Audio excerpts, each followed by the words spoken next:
Amém. Bom dia, irmãos. Graça e paz.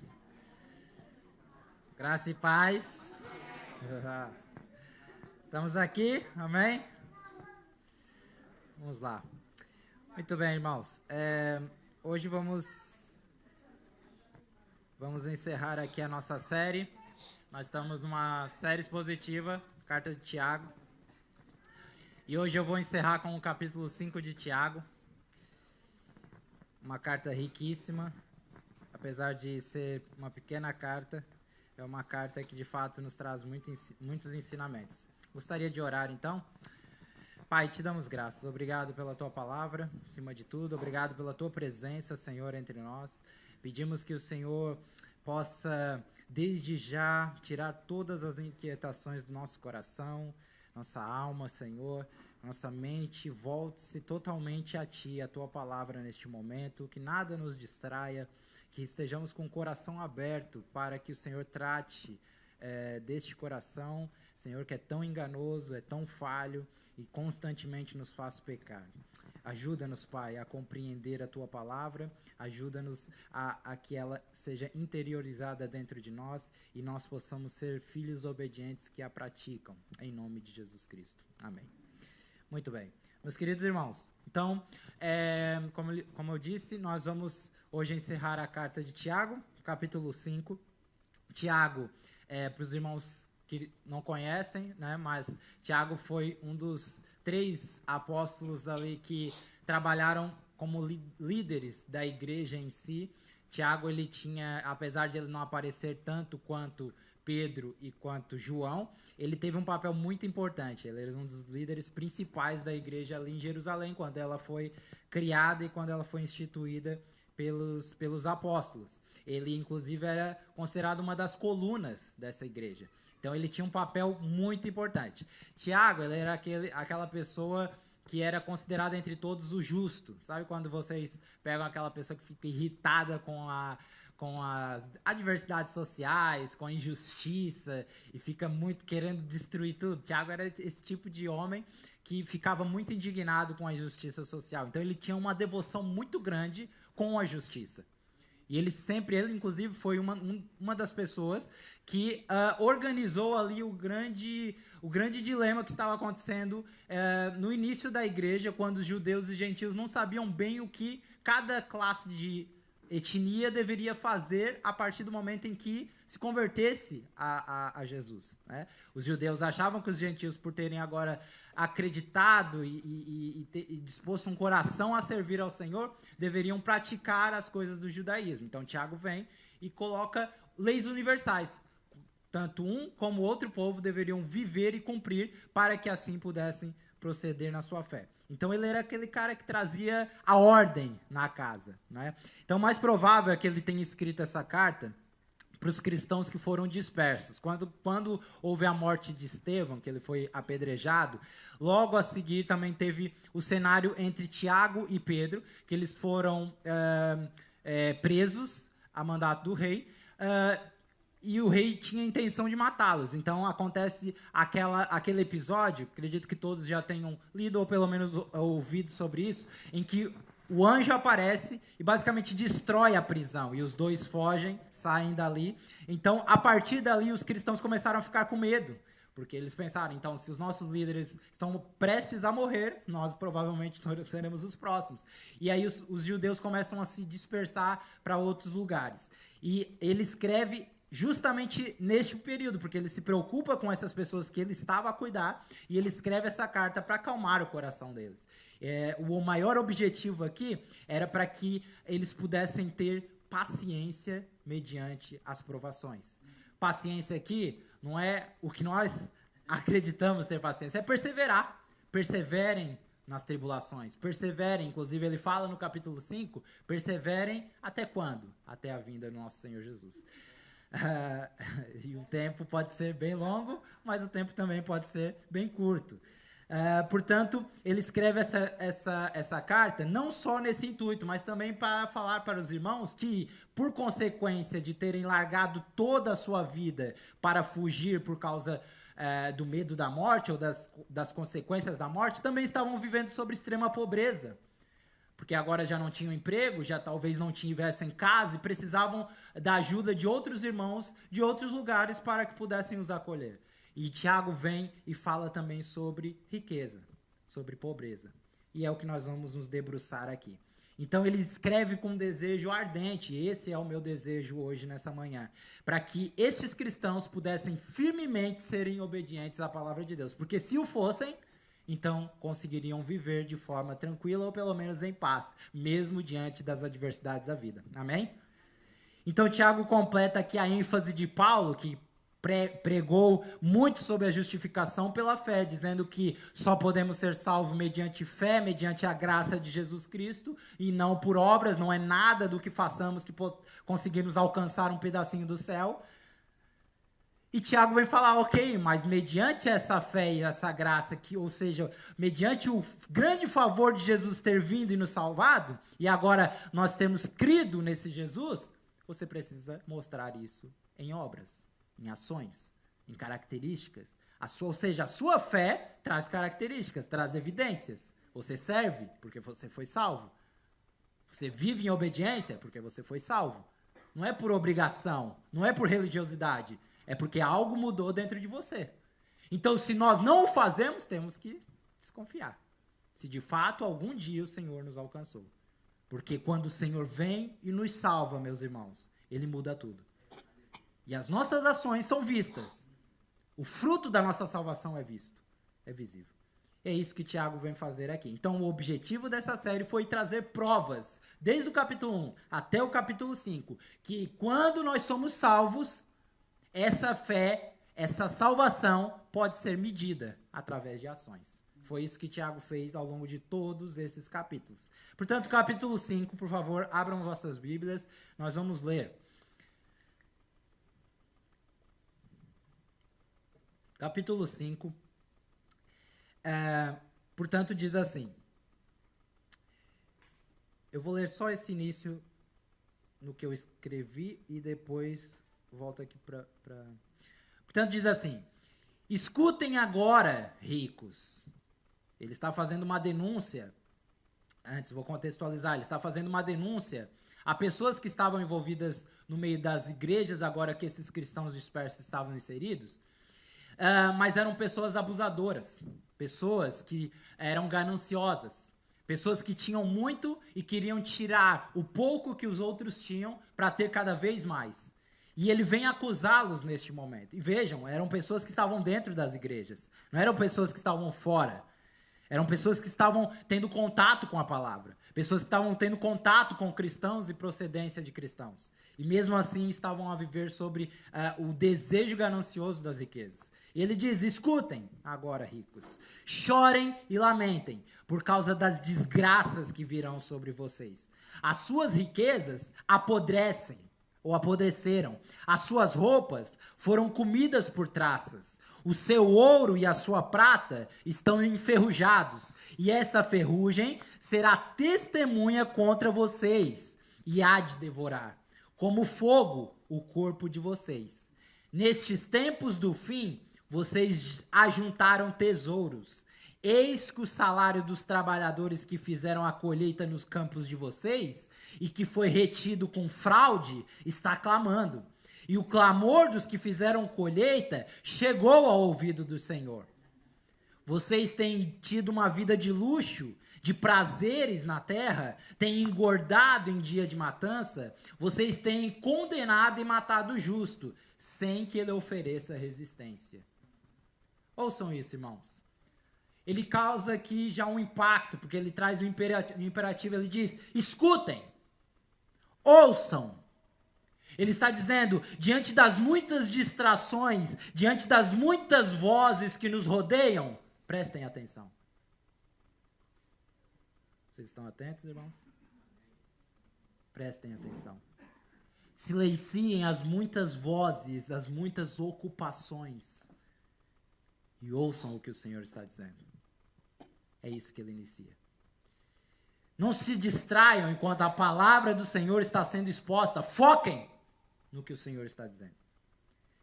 E além do foco, ele nos remete a um tempo e espaço. Ele diz, não amanhã, Não daqui uma semana ou daqui um mês. Ele diz agora. Escutem agora. No atual momento, onde você pode parar de pensar nas coisas que vêm a seguir, nas coisas que você tem para fazer amanhã. Foquem agora. Não saia, não fique de conversas. Se atentem ao que o Senhor está dizendo. Então ele está falando sobre um tempo presente, ele nos remete a algo rotineiro, a dia, a algo constante. Estejam atentos à palavra do Senhor. Quando, Francis? Em todo o momento. Ou seja, a nossa atenção à palavra de Deus, a compreensão da palavra de Deus, precisa ser sempre em total atenção, em detrimento às nossas ações e decisões da vida. As nossas ações e as nossas decisões, elas nunca podem ser medidas sem antes passar pelo crivo da palavra do Senhor. Porque o Espírito, ele vai usar a palavra para nos orientar nas nossas decisões. Quando não forem precipitadas. Sim, meu irmão, porque ou nós confiamos de fato em Deus ou não confiamos. Porque às vezes estamos inseridos num contexto de igreja e acabamos por falar, não, de fato eu confio no Senhor, mas as nossas decisões lá fora mostram que não é Ele que governa a nossa vida. Porque nós temos consequências atrás de consequências por causa de decisões más atrás de decisões más. Você confia de fato em Deus? Ele de fato é o Senhor da sua vida, assim como um soldado em linha de frente numa guerra que precisa estar sempre em sinal de alerta, porque ele não sabe de onde vem o inimigo, assim somos nós os cristãos. Nós precisamos que a palavra de Deus seja o norte da nossa vida em todos os momentos. Porque como a Débora explanou aqui, os dias são maus e você não sabe o que virá pela frente. Quantas decisões erradas nós temos tomado, meus irmãos? Quantas ainda hoje, mesmo com entendimento sobre a confiança nele, temos tomado? Como cristãos, o quanto temos ouvido o Espírito Santo para decisões e que irmão maduro tem nos orientado, nos ajudado a compreender ainda mais os aspectos da vida à luz das Escrituras. Provérbios 13:10 vai dizer o seguinte: o orgulho só gera discussões, mas a sabedoria está em quem tomam conselhos. Conselhos. Com quem você tem falado? Antes de tomar uma decisão importante na sua vida, quem tem te orientado? Ou você acha mesmo que um anjo descerá do céu, sentará do seu lado e falará? Não. Para isso o Senhor enviou a igreja. A igreja. É o seu irmão, que talvez tire você da loucura dos seus pensamentos e te traga à terra de novo. Você pode dizer, mas, Francis, eu não tenho clareza se é o Espírito ou se são os meus pensamentos. Então você precisa medir honestamente com a Bíblia, aberta, qual a finalidade da sua decisão, das suas escolhas. Para que você quer fazer o que quer fazer? Quais são os seus objetivos? Mediu isso? Agora pergunte quais são os objetivos de Deus. Onde entra o reino dele na sua decisão? Onde entram pessoas na sua decisão? Meu irmão, se o reino de Deus não estiver na sua decisão, não há nada de Deus na sua escolha. Porque ele tem compromisso com a missão dele. Só com a missão dele. E por graça e misericórdia ele nos inseriu nessa missão. E deseja que todos os aspectos da nossa vida, cada decisão, até aquela que você acha a mais fútil, não precisa perguntar porque isso aqui é banal. Até essa precisa apontar para o reino dele. Quanto mais o conhecemos, mais ele alinha o nosso coração ao dele. E aí as nossas decisões serão sempre segundo a vontade dele. Quanto mais perto dos irmãos, atenção aqui, que tenham vida com Deus e com a igreja, mais sabedoria nós adquirimos para as decisões da nossa vida. O Adriano pregou aqui a exposição do capítulo 4. A Tati pregou a exposição do capítulo 4, Adriano do capítulo 3. E o que nós vemos Tiago dizendo? Não é, eu agora quero comprar uma casa, agora eu quero comprar um carro, agora eu quero mudar de país. Não é a sua decisão. Se Deus quiser, se Deus o quiser, eu quero mudar de país. Se Deus o quiser, eu quero comprar uma casa. Você vê como faz diferença? O que eu quero e o que Deus quer. Deus, nesse momento, talvez possa estar só num cômodo da sua casa, dentro da gaveta. E quando você precisa de algum milagre, você tira e coloca em cima da estante. Ele pode não ser o Senhor da sua casa. Quantas más decisões temos tomado ultimamente com base nos nossos achismos e no nosso orgulho? O quanto da influência desse mundo tem nos levado para frente num suposto resultado de vida. Más decisões, fruto do imediatismo. Agora, já, eu quero nesse instante. E aí Tiago vem falar no capítulo 5. Paciência, irmãos. Esperem, irmãos. Esperem, irmãos. Até quando, Francis? Até daqui um mês? Será que o Senhor me dará isso? Daqui um ano? Será? Até a vinda dele. Esperem. Esperem. Há uma citação que eu gostaria de recitar para os irmãos, que diz assim: nós fazemos planos e ao invés de nos organizarmos para os planos que Deus já fez, nós continuamos fazendo planos segundo o nosso desejo. Não queira que Deus se organize para que os planos que você fez sejam realizados, mas seja organizado para os planos que Ele fez para você. Porque senão, nós vamos acabar desorganizando fora do plano de Deus. E aí vai ser a confusão. Porque vai ficar tudo desorganizado e você não vai cumprir o propósito que Deus tem para você. Eu quero estar organizado, tudo na nossa vida deve estar organizado, a nossa vida com Deus, nossa família, igreja, finanças, negócios, investimentos. Para quê? Para cumprir o propósito de Deus. Fora isso, meus irmãos, você está vivendo para você. Eu quero gastar o gasóleo que eu coloquei no meu carro, chegando no propósito que ele escreveu e não fugindo dele. O nosso carro ele tem que estar organizado, tem ou não tem? Nós precisamos revisar, fazer a revisão, trocar pneu, o óleo, o tanque tem que estar com combustível. Para quê? Para fugirmos? Para irmos até um destino? Para fazermos o que quisermos? Neste caso, não. O carro tem que estar cheio, revisado, com pneu trocado, para que quando o Senhor falar, é para ali que você vai, é para lá que você vai, é aqui que você fica, nós estejamos prontos para o fazer. Esteja organizado para o que Deus mostra, agora, que você deve fazer. Portanto, Tiago diz, estejam atentos. A seguir a essa palavra, ele traz aqui o grupo de pessoas que entram dentro da exortação inicial, os ricos. Isso em conferência com Lucas, capítulo 6, 24, eu vou ler muito rapidamente, que diz: mas ai de vós, ricos, porque tendes a vossa consolação. Ai de vós, os que agora estáis fartos. Sabe o que essa palavra representa? Representa aqui a ideia de animais que estão sendo alimentados por matadouro. Sabe quando está enchendo a barriga do porco? Ele está feliz? Mal sabe ele que ele vai... Aqui a ideia é isso. Ele está falando para os ricos. Vocês estão fartos, vocês estão cheios do dinheiro, vocês estão cheios do glamour, vocês mal sabem o que vos espera. Porque vireis a ter fome. Ai de vós, os que agora estão rindo, porque é a vez de lamentar e chorar.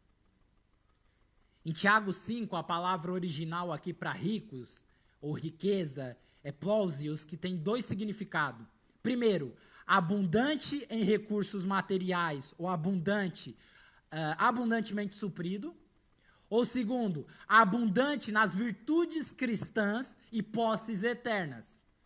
Então, a palavra aqui que aparece para ricos tem dois significados. E antes de nós explanarmos alguns pontos aqui sobre a questão da riqueza, eu quero deixar claro aqui que nem todos os ricos são condenados na Bíblia. Em nenhuma parte da Bíblia, a Bíblia condena a riqueza. A Bíblia diz que as posses materiais são bênçãos do Senhor. Provérbios capítulo 10, 22. É legítimo você querer ter qualidade de vida, ter um salário melhor, ter boas condições. O problema, meus irmãos, eu espero que vocês ouçam bem o que eu estou dizendo agora, para depois não dizer que eu sou contra a riqueza, porque depois disso não vamos voltar aqui.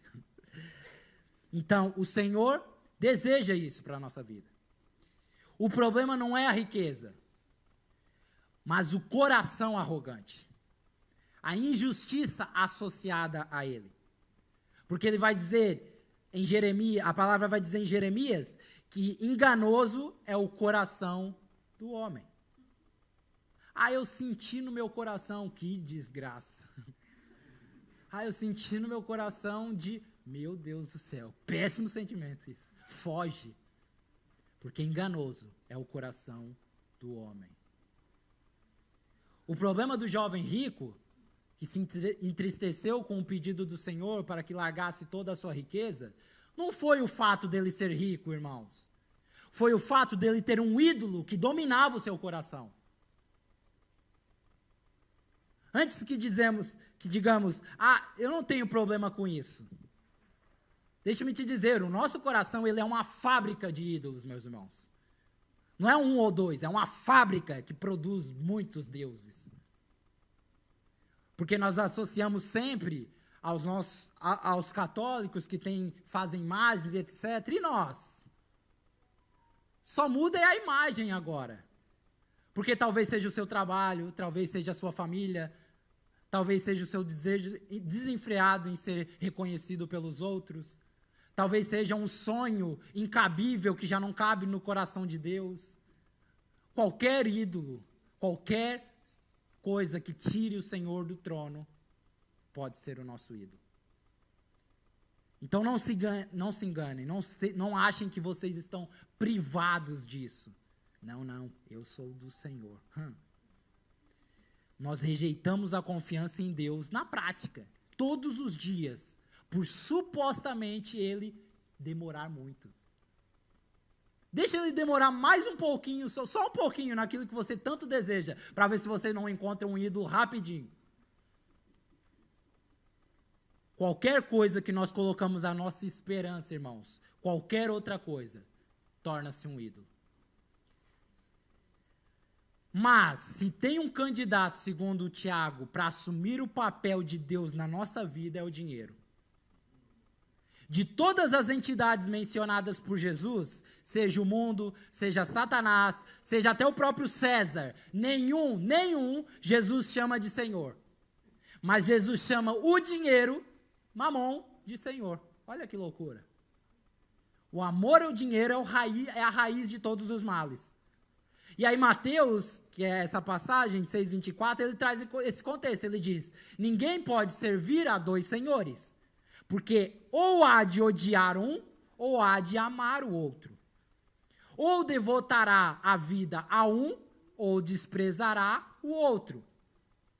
Não podeis servir a Deus e às riquezas, ao dinheiro, a mamon. O pano de fundo aqui por trás dessa história está dentro da cultura judaica do primeiro século, que via a riqueza sempre como um sinal da bênção divina. Quem era rico era considerado abençoado, e quem era pobre era considerado amaldiçoado, ou em pecado. Aí Jesus vem romper essa visão. Ele não condena o dinheiro em si, mas o coração que transforma o dinheiro em um senhor. A palavra riqueza, nesse contexto, vem do original mamonas, daí mamon, que significa bens materiais, recursos, tesouro acumulado, tudo aquilo que ocupa o nosso coração. No judaísmo antigo, e entre os povos da Síria, Mamon começou a ser personificado como uma divindade pagã. Ele era considerado o deus da riqueza e do lucro. E quando Jesus diz assim, não podeis servir a dois senhores, a Deus e a Mamon, ele está dizendo, vocês não podem adorar ao Deus verdadeiro e ao mesmo tempo ao Deus do dinheiro. Então não é uma questão, não é apenas uma questão aqui de prioridade, irmãos. É uma questão de senhorio espiritual. Mamon exige tempo exclusivo para ele. E Jesus usa um termo aqui interessante, servir. Porque ele sabe que a característica daquele que nasce de novo, uma delas é servir.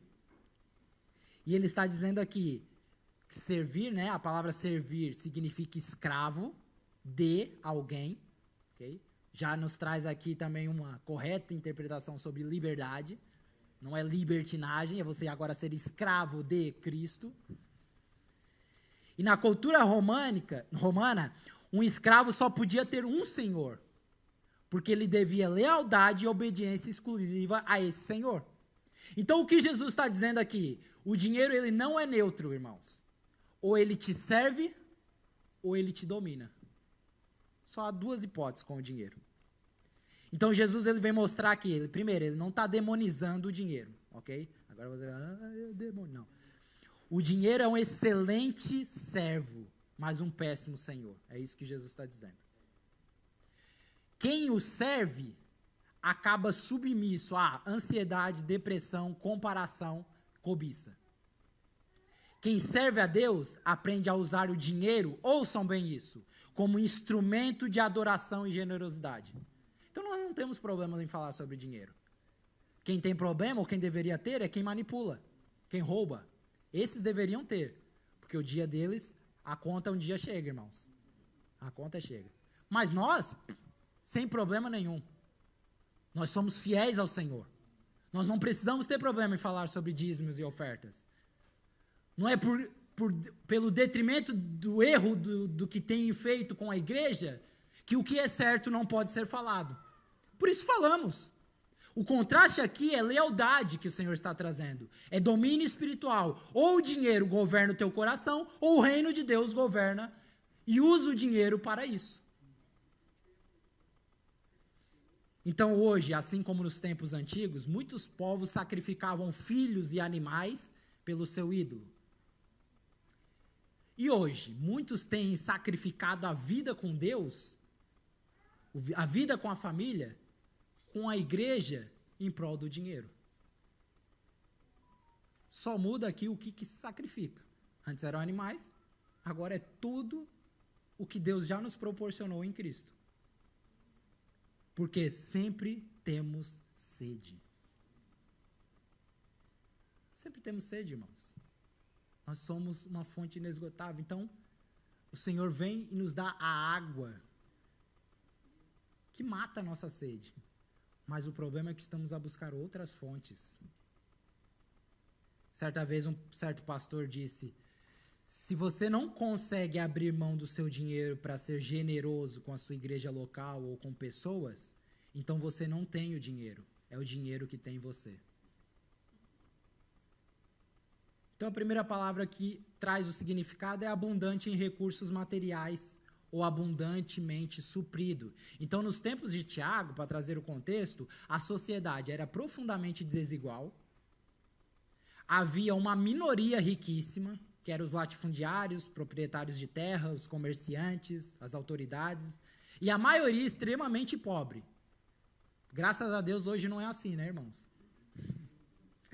Os trabalhadores rurais eram explorados por grandes proprietários de terra, que atrasavam ou negavam salários, que não acontece hoje também.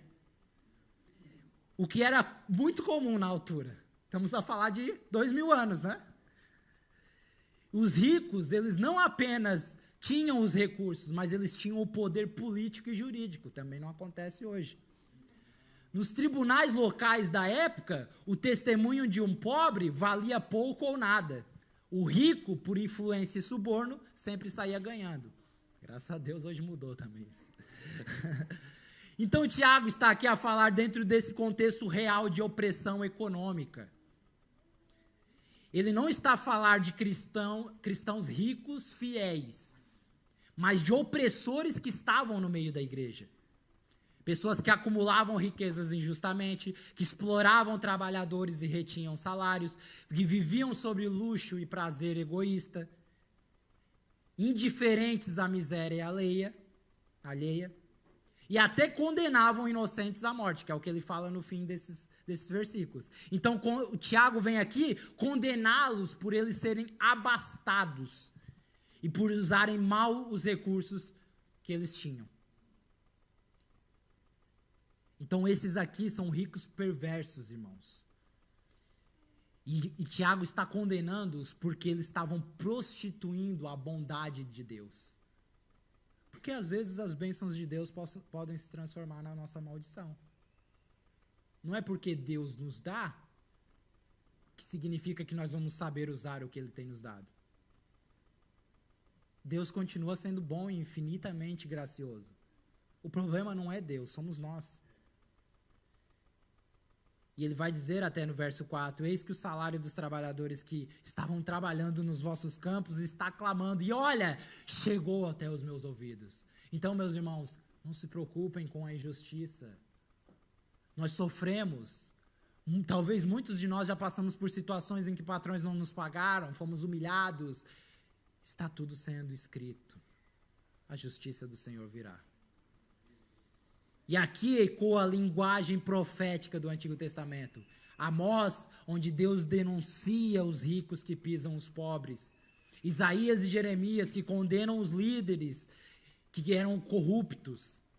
E assim Tiago, ele age aqui como um profeta dentro da igreja, chamando o povo ao arrependimento e denunciando todos os abusos que estavam acontecendo entre o povo. Então, a primeira lição que eu quero tirar daqui: Deus tem um olhar especial, uma atenção especial sobre os pobres. Isso é importante para todos nós, igreja. Mesmo talvez nós não sendo ricos. Todo recurso que Deus nos dá é para o investimento do seu reino. Algum, Francis? Não, todo. Como eu falei, ele tem foco na missão dele. É tudo o que ele quer fazer, é a missão dele. Então, para o investimento do seu reino e para que Deus possa dar para pessoas em nossa volta igualdade de oportunidades. É por isso que existiam tantas leis no Antigo Testamento. Para o cuidado com os pobres, o dízimo, 10%. As leis que eram para perdoar todas as dívidas que as pessoas tinham. Haviam essas leis para que o rico, aquele que tivesse mais, pudesse em algum momento da sua vida parar e falar, ok, eu preciso dar oportunidade para quem não tem, de talvez chegar no mesmo lugar que eu estou.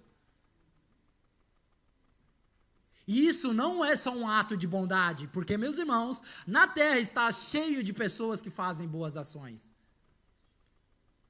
Para vocês terem noção, em estatística, entre 81% a 91% de pessoas, dos ricos nos Estados Unidos, fazem doações no fim do ano para instituições carentes. E não é pouca, não é 5 euros, meus irmãos. Investem em fundo. Os espíritas são especialistas em caridade. Então não é sobre bondade. O que o Senhor está aqui, Ele está explanando algo além disso. É nós sermos uma resposta ao mundo, um testemunho ao mundo, de que no reino de Deus, Ele olha para todos da mesma maneira. Não há rico, não há pobre.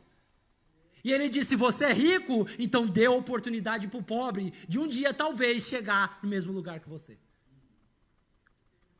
Como? Perdoe suas dívidas. Como? Dê 10% do que você tem. E Tiago, ele é muito enfático no Antigo Testamento. Quase toda a carta dele é uma citação ao Antigo Testamento. E, consequentemente, por ele ser bom, e por Deus ser bom, e por ter estabelecido princípios universais, é claro, irmãos, agora entra a boa parte, né? Nós desfrutamos das coisas boas da vida. Ele nos proporciona viagens, férias, desfrute, claro que sim, mas não é o alvo dele. A moeda nunca pode estar escondida no seu bolso, irmãos. Tem gente que dá tchau assim, ó.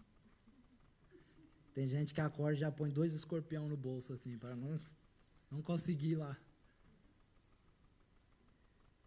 O dinheiro, ele precisa ser um recurso para o reino de Deus. O que ele te dá é para que você invista no reino.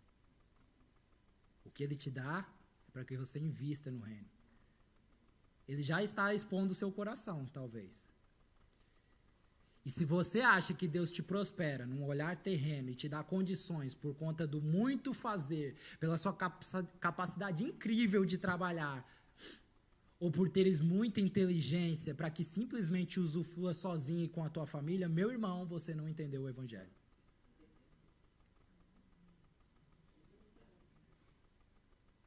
Lucas, capítulo 12, do 13 ao 21, ele vai dizer, nesse ponto, um homem que estava no meio da multidão, ele falou, mestre, ordena ao meu irmão que reparta comigo a herança.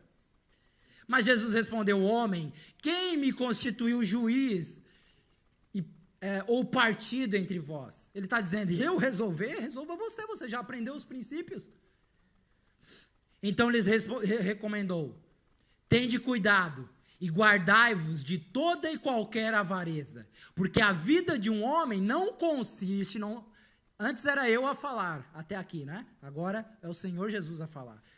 Tende cuidado e guardai-vos de toda e qualquer avareza, porque a vida de um homem não consiste na abundância de bens que ele possui. E lhes proferiu ainda uma parábola, dizendo, não satisfeito com essa mensagem, ele ainda foi dar uma parábola.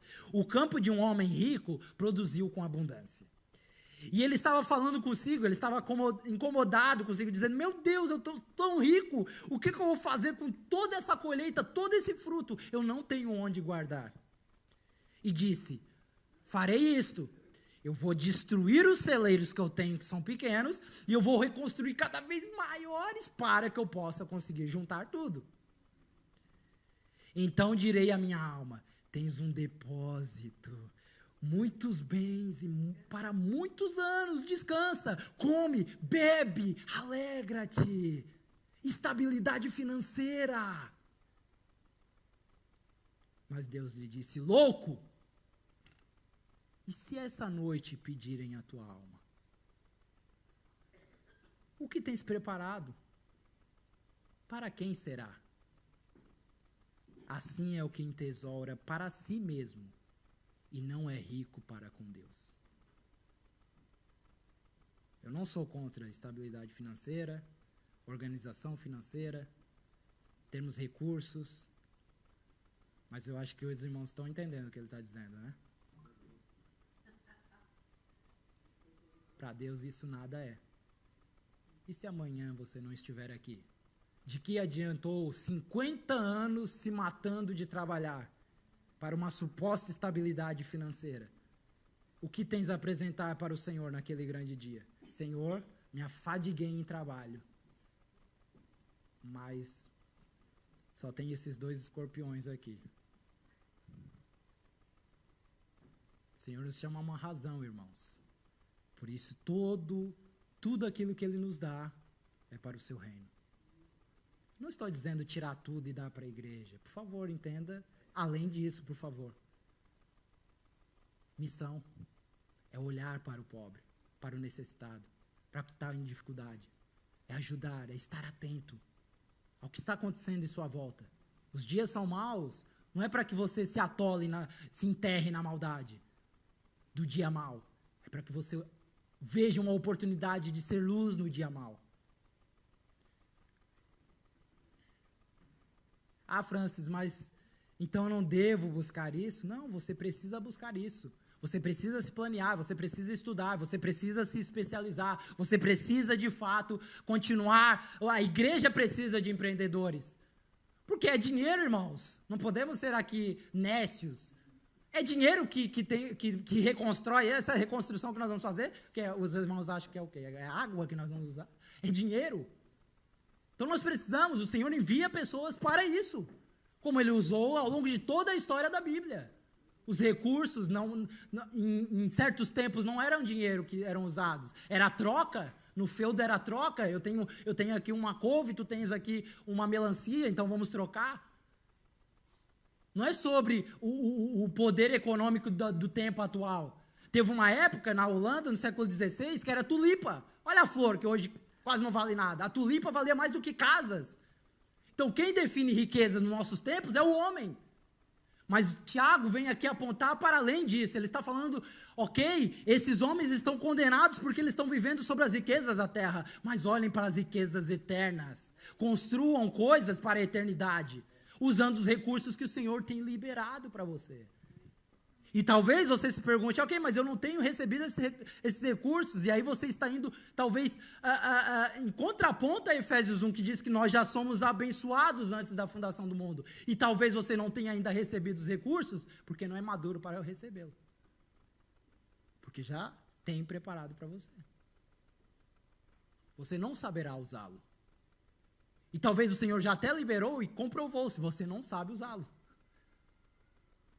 Porque todos os recursos que Deus nos dá, às vezes nos afasta dele. Faça um contraponto da sua vida, meu irmão. A frase que mais sai da nossa boca, eu não tenho tempo. É ou não é? Nós temos tempo para tudo, menos para, hoje eu não consegui ler a Bíblia. Hoje eu não, poxa, não orei hoje. Quando a prioridade da nossa vida deveria ser, Senhor, o teu reino, a tua vontade, a tua missão, agora a partir daqui eu construo a minha vida. Foi o que a Débora leu. A partir daqui eu construo a minha vida. Não é, eu construo a minha vida e vamos ver onde que Deus se encaixa aqui. Tem um buraquinho aqui, Senhor. O que estamos vivendo, irmãos? Francis, isso é religiosidade. Então, por favor, abra sua Bíblia de Gênesis a Apocalipse e veja todos os homens e mulheres. E aí faça um contraponto com a sua vida hoje. E pergunte-se, os apóstolos eram religiosos? Todos aqueles que gastaram a sua vida e deixaram tudo para que o reino de Deus fosse expandido, não medindo esforços, não medindo recursos, não medindo nada, só focados na missão de Deus. Eles eram malucos? E agora mudou. Não, o Senhor falou, ok, agora a partir daqui, acabou a Bíblia, a partir daqui as coisas vão mudar. Agora cada um vive usufruindo do melhor dessa terra. Mudou, porque nós somos os especiaizinhos de Deus. Né? Temos que voltar para a Bíblia, irmãos. Até porque estabilidade é baseada na névoa. Nossa irmã Slaine postou um vídeo muito lindo, por sinal, da natureza lá na frente da sua casa. Eu falei, e estava um grande nevoeiro, mandei assim, um comentário, minha irmã, tenta pegar essa névoa. Ela não entendeu, mas eu falei, vai entender na pregação. A estabilidade é como a névoa, irmãos. O nevoeiro. Alguém consegue pegar nevoeiro aqui e guardar? Você consegue segurar a névoa? Assim somos nós hoje. É isso que o Senhor está respondendo para esse homem. Estamos aqui agora. Mas ninguém sabe, ninguém consegue garantir se estaremos aqui daqui a uns minutos. E aí? Louco. E se hoje pedirem a tua alma? Então ele libera recursos materiais, financeiros, tudo na medida da sua maturidade, da sua relação com Deus. E sim, é claro, existem exceções em casos de necessidade com um pensamento restaurador. Um irmão que chegou em Portugal, talvez não tem para onde morar, não tem para onde correr, ele precisa trabalhar e tudo aquilo que é aspecto da vida da igreja ele não consegue estar, mas ele tem o intuito, o desejo no coração de ter relação com a igreja, de ter vida com Deus, de poder servir ao Senhor através do seu trabalho, através de tudo. Meu irmão, Deus move o mundo para que a vida dele seja organizada, porque ele está buscando o reino em primeiro lugar. Uma pessoa chegou e quer casar-se, mas mora junto há muitos anos e quer restaurar. O Senhor move o mundo. Deus tem compromisso com a sua missão.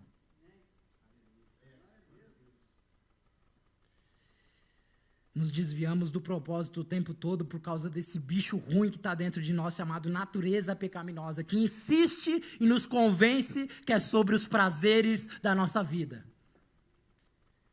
De que é sobre estabilidade, que é sobre adquirir, que é sobre resultados, que é sobre imediatismo. Até na igreja nós enxergamos isso. Nós queremos que, de alguma forma, a igreja responda às nossas necessidades. De que responda às nossas carências. Que é tudo sobre uma infinitude de coisas, sobre uma pobre vida.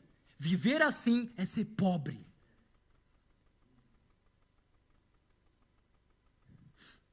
Você não foi salvo para viver para você. Quer você goste ou não, irmãos. Isso nunca vai ser um argumento diante de Deus. Então, Tiago, ele diz que temos que ter cuidado com os pobres. Na humanidade, nada na humanidade está a passar desapercebido aos olhos do Senhor. Toda injustiça será julgada um dia. Não se preocupem. Eu sei que nós olhamos muitas coisas na televisão, né? O que geralmente nos fala, e as crianças pobres, inocentes, que estão passando fome, e as guerras, tudo causado pelo pecado. E não tem inocente, irmão. Deus olhou do céu e falou, não há um justo sequer. Então não venha com esse papo, a criança é inocente. Ela talvez não atingiu ainda uma consciência de saber o que é certo e errado, ok. Mas inocente, põe um brinquedo ali para ver. Oprimir o pobre é ultrajar o seu Criador, mas tratar com bondade o necessitado é honrar a Deus. Sempre haverá pobres na terra, disse o Senhor. Portanto, eu ordeno a você que abra o coração para o seu irmão israelita, trazendo lá no contexto, tanto para o pobre como para o necessitado da terra. Por que ele está falando abra o coração? Porque o mal está aqui. Vamos ver se você consegue tirar mesmo esse escorpião e ajudar o próximo.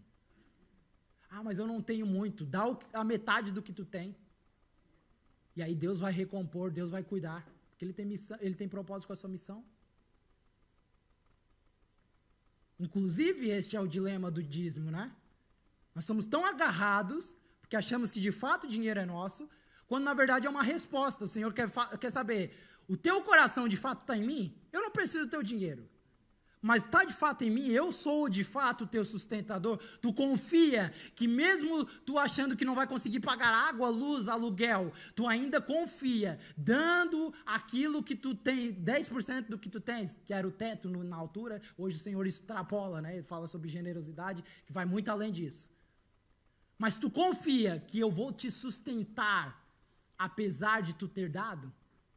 Esse é o princípio. E aí, quando nós não o damos, nós estamos falando, não, eu não confio. E ele diz, se alguém do seu povo empobrecer e não puder se sustentar, ouçam isso, igreja, ajudem-no como se faz ao estrangeiro ou ao residente temporário, para que ele possa continuar a viver entre vocês. Não cobrem dele juro algum, mas temam ao seu Deus, para que o seu próximo continue a viver entre vocês. Vocês não poderão exigir dele juros, nem emprestar-lhe mantimentos visando algum lucro. Eu sou o Senhor, o Deus de vocês, que tirou vocês da terra do Egito para dar a vocês. Ele está dizendo aqui, eu tirei vocês da mesma condição que esses pobres estão. Então cuidado com como vocês tratam os outros, com o necessitado, com o que está precisando. Então Tiago vem diante de todo esse contexto trazer aqui um clamor à injustiça. E dizer que esse clamor chega até Deus. As suas orações chegam até Deus, meus irmãos. Mas e a seguir ele vem dizer, paciência. Não vai ser amanhã que ele vai fulminar o Kiko. Porque ele está dando tempo para arrepender-se. E talvez a nossa atitude deva ser diferente. Ao invés de amaldiçoar aquele que não te pagou, ore por ele. Para que o Senhor tenha misericórdia e o salve. E aí ele possa ser um rico para o Senhor. Olha que lindo. Então o Senhor dá o seu tempo, mas ao mesmo tempo ele diz, o Senhor faz justiça e defende a causa dos oprimidos. Então tudo chega ao Senhor. Deus é justo. É uma característica de quem Ele é. Amém?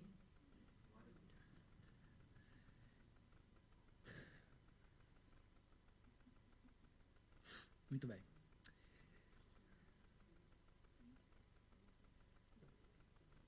Então ouçam, estamos a falar aqui de um problema de coração. E o problema do nosso coração se revela pela falta. Todo o problema do nosso coração é porque ele acha que está a faltar algo, quando o Senhor diz que nós já temos tudo. Olha que loucura. E aí, nós acreditamos nele, porque nós continuamos a percorrer a vida atrás de algo, quando ele já nos deu tudo. E não é a falta de recursos, irmãos. Não é a falta de clareza bíblica que muitos temos às vezes. De relação, falta de compaixão. O nosso problema chama-se pecado. Pecado que nos afasta da confiança do Senhor e daquilo que Ele realmente tem prioridade em fazer. Deus, Ele não negocia com ninguém o relacionamento, porque isso seria incoerente com o propósito dele de constituir uma família. E ouçam, não é uma relação apenas de secreto. Deus não negocia o relacionamento entre a sua igreja, porque Ele não separa a cabeça do corpo. Então, dentro disso, a palavra riqueza aqui nos remete a um segundo ponto, que é abundante nas virtudes cristãs e posses eternas. Então, toda riqueza tem uma finalidade de tornarem-se recursos para a riqueza eterna. Porque riquezas terrenas são relativas. Por quê? É fato que todo homem precisa de dinheiro para comprar, para negociar, para viver. Porém, é relativo, justamente por causa do poder econômico e dos sistemas de valores que mudam ao longo da história. Então, um rico lá no Brasil não é um rico aqui na Europa. Não é? Porque depende disso. Agora, o que nós construímos para o Senhor, meus irmãos, isso tem peso eterno. E isso tem valor. Terá um valor no reino de Deus. E aí, Tiago, vem para a segunda parte aqui. Mas antes eu quero, nós já estamos mesmo a caminhar para o final. Antes eu quero trazer algumas perguntas referentes a isso aqui. Primeiro, como você tem lidado com o dinheiro? Ele é o seu servo ou ele é o seu patrão? Segundo, você é uma pessoa honesta ao tratar com o dinheiro? Seja pouco ou seja muito. Você é íntegro nos seus negócios, nas suas transações comerciais? Você é justo nos seus valores? Você é honesto com as pessoas que trabalham para você? Você tem usado os recursos que Deus tem te dado para ajudar pessoas? Qual foi a última vez que você tirou o escorpião do seu bolso e deu uma oferta para alguém? Você tem usado todos os recursos que Deus tem colocado em sua mão para investir no avanço do reino de Deus? Você é um dizimista fiel? Você é um ofertante generoso? Você tem investido em causas e consequências eternas? Você investe em missões? Perguntas para refletirmos.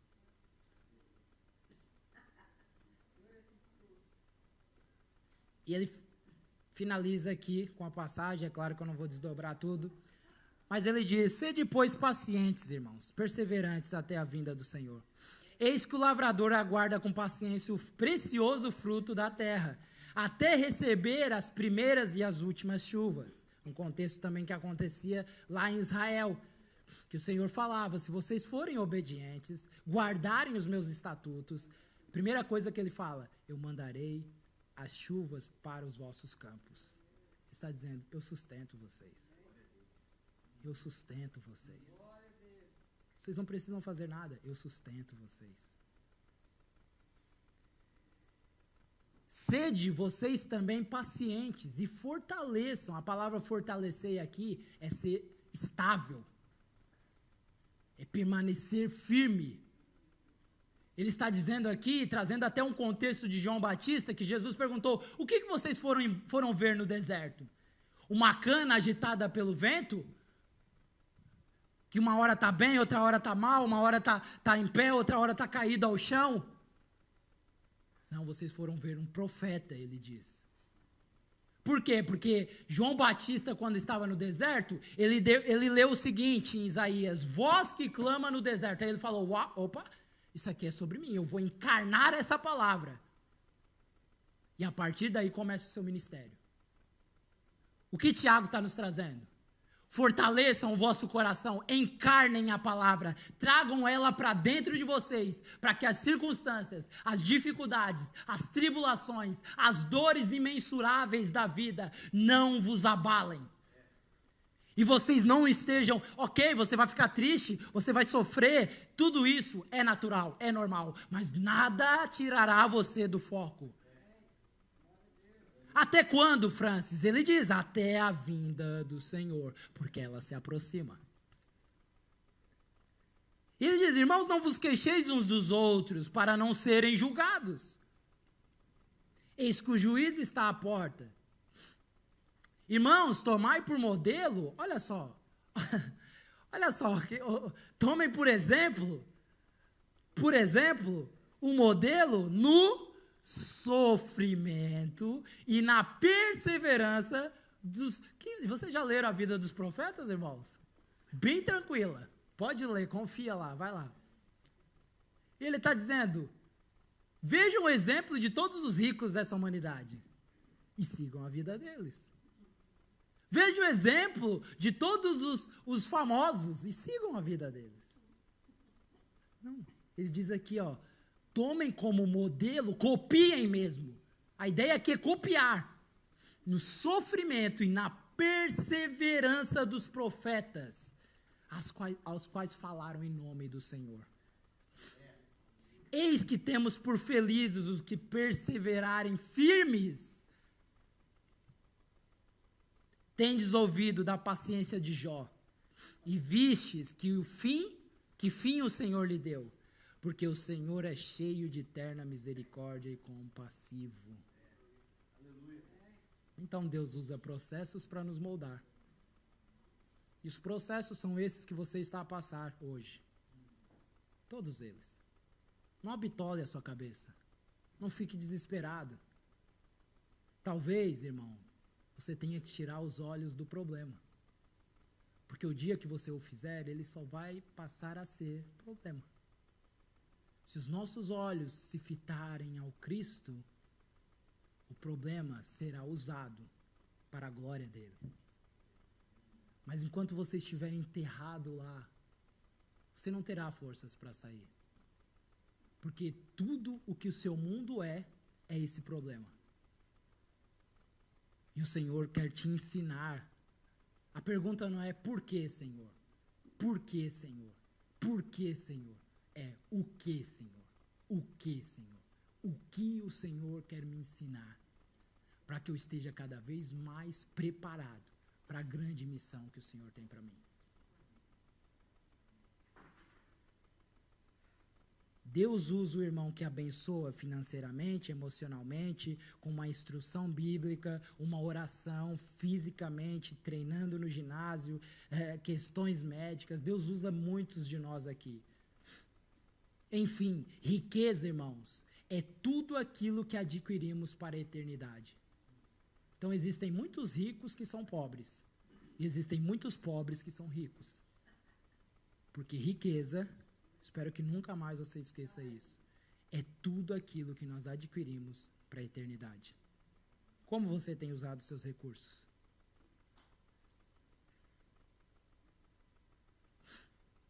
Quero concluir com uma ilustração aqui. Certo homem, alguns talvez já tenham ouvido, certo homem uma vez estava se afogando.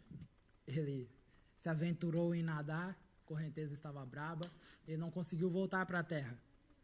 E aí ele estava desesperado, ele começa a orar, Senhor, me salve, Senhor, me ajude, Senhor.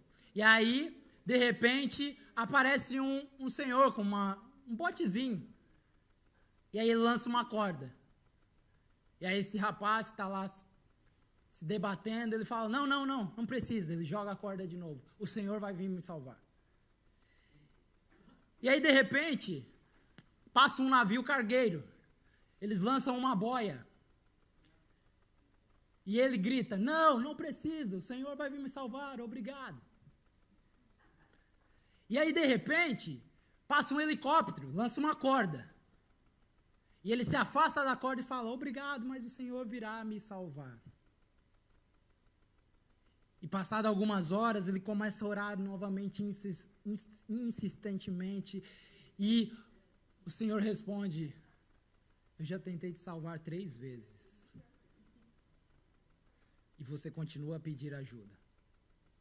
Qual é a moral da história? Meus irmãos, às vezes nós temos um orgulho, que é do nosso tamanho o orgulho assim, ó. Se ele pudesse sair, ele andava de mão dadas conosco. Que nós achamos de fato que todos os problemas e circunstâncias da nossa vida nós iremos resolver sozinhos. E aí nós continuamos a orar, pedindo que o Senhor venha nos ajudar. Mas há 2000 anos ele enviou um corpo chamado igreja, a qual você faz parte pela graça dele, de uma local, a qual você pode expor as suas necessidades. Que é o que ele fala nos versículos, depois leiam Tiago 5 todo. Ele fala, os presbíteros, pastores, eles têm uma função de orar pelo doente em casa. Ele usa a figura do óleo como um símbolo de um voto de fé. Mas ele depois, a seguir, continua e diz assim, ó, mas a igreja do Senhor tem o objetivo de cuidar dos irmãos. Então, o que nós fazemos aqui em cima é preparar a igreja para ser pastoral, para que os nossos olhos se fitem uns nos outros, e não num arcanjo aqui em cima. O nosso objetivo não é que ninguém se habitole, porque muitos de nós têm dificuldade com a liberdade que é dada. Porque nós viemos de contexto manipulador, de contexto opressor, de contexto não bíblico. E aí, às vezes, nós caímos no extremo, não é? Nós saímos dessa opressão de alguns contextos evangélicos, e quando nós nos deparamos com essa liberdade, ficamos perdidos. Aí caímos no outro extremo. Deixamos de vir ao culto com frequência, deixamos de participar da vida da igreja. Não, porque eu tenho liberdade. Aí Gálatas vai dizer, usufrua e desfrute da liberdade, mas não abuse da liberdade. Porque a característica de um salvo é querer estar e servir os irmãos. Então, Tiago está nos ensinando algo rico. Que todos nós temos uma função. Primeiro, expor as nossas necessidades. As nossas dificuldades. É falar, Lucas, tá brabo, cara. Minha vida tá um caos. Minha vida financeira, minha vida familiar, meu casamento tá uma ruína. Eu não consigo mais. E aí o Lucas, como irmão, vai falar, vamos sentar, irmão. Vamos orar. Vamos falar com mais pessoas que talvez possam nos instruir. Aí alguém nos fala, estou doente, então nós vamos, como presbíteros, segundo o que Tiago exorta, e oramos, e a oração da fé irá curar. Mas enquanto isso, a igreja está sendo pastoral. Não dependem de nós. Porque me digam, irmãos, se um dia o Senhor levar a figura de pastores, né? Levar o pastor Carmelo e me levar, vocês morrem? Vocês se desviam? A fé de vocês está baseada em nós? Não. E essas igrejas que usam uma figura de um homem, e quando esse homem peca, cai em adultério, como tem acontecido aí, a avalanche disso, né? E essas igrejas fecham, os fiéis se desviam, porque tudo o que eles viam não era Cristo, era um homem aqui na frente. Então, biblicamente, os apóstolos exortam a um presbitério plural, a um conjunto de pastores e líderes que ensinem a igreja a serem pastorais, a serem evangelísticas, a irem para os seus locais de trabalho e evangelizar, a fazer com que a cidade conheça a igreja, conheça o evangelho, a que os vizinhos conheçam. Quantos de nós já fomos aqui no restaurante? Ou tomaram um café aqui no bar de baixo? Quantos de nós de fala inglesa já falaram com esses nossos vizinhos que estão aqui, que já vieram uma vez aqui na igreja? São estrangeiros? Nós, irmãos, não é o pastor, somos nós. A igreja do Senhor.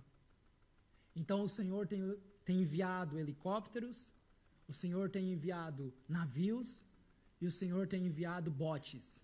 E nós continuamos a orar, pedindo que o Senhor venha nos ajudar. Mas o nosso orgulho de preferir morrer afogado do que aceitar a ajuda está nos levando para o fundo do mar. Então que o Senhor nos desperte a viver igreja. O Senhor nos desperte a viver o que o Evangelho é de fato. E usufruir da liberdade que Ele nos deu. Ninguém vai obrigar nada aqui. Porque nós acreditamos que ao pregar o Evangelho, você viva o Evangelho. Essa é a nossa maior esperança. Tudo o que nós podemos fazer por cada um de vocês, irmãos, é pregar e ser fiel ao Evangelho.